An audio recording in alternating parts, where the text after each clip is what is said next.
వర్షాలు వరదలతో అతలాకుతలంగా మారిన విజయవాడలో ప్రజల కష్టాలను చూసి గుండె తరుక్కుపోయిందన్నారు. వరదల్లో చిక్కుకుపోయి అవస్థలు పడుతున్న చిన్న పిల్లలు, మహిళలు, వృద్ధుల కష్టాలు వర్ణనాతీతమన్నారు. కనీసం పసిబిడ్డలకు పాలు కూడా అందలేని దుస్థితి. రోజుల తరబడి మంచినీళ్లు కూడా అందలేదని, ఎంతో మంది వరదల్లో కొట్టుకుపోయారో కూడా తెలియని పరిస్థితి నెలకొందని ఆమె ఆవేదన వ్యక్తం చేశారు.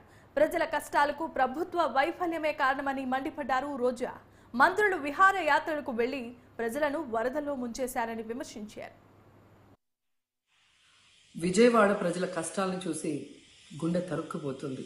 చిన్నపిల్లలు, మహిళలు, వృద్ధులు ఈ వరదల బారిన పడి ఎంత నరకం అనుభవిస్తున్నారో వారి మాటలు వింటుంటేనే మనకు అర్థమవుతుంది.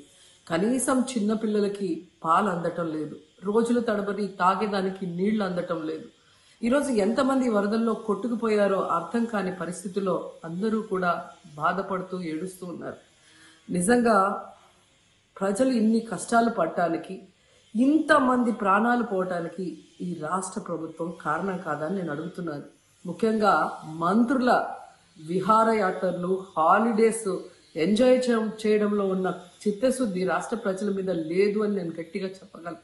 ఇదేదో నేను విమర్శించడానికి చెప్పటం లేదు.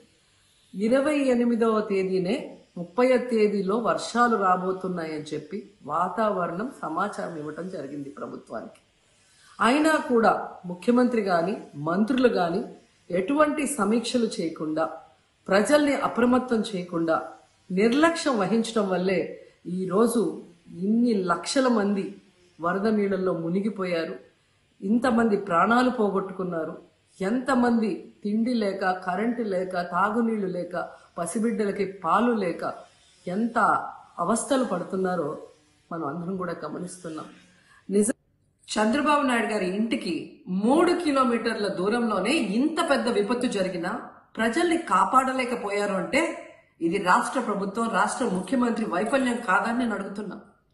ఈరోజు కరకట్టు మీదున్న అక్రమ కట్టడాలని కాపాడటం కోసమే విజయవాడని ప్రజల్ని ముంచేశారు అనటంలో నిజం లేదా అని నేను అడుగుతున్నా. గంట ముందు ప్రజలకు చెప్పినా వాళ్ళు ముంపు బారిన పడేవారు కాదు. వాళ్ళని అప్రమత్తం చేసి ఒక సేఫ్ అయిన ప్లేస్కి పంపించున్నా ఈరోజు ఇన్ని లక్షల మంది, దాదాపుగా 3 లక్షల మందికి పైగా 4 రోజుల పాటు కరెంటు లేకుండా, తిండి లేకుండా, చిన్న బిడ్డలకి పాలు లేకుండా ఈ విధంగా నీళ్లలో మునిగి అవస్థలు పడాల్సిన అవసరం లేదు.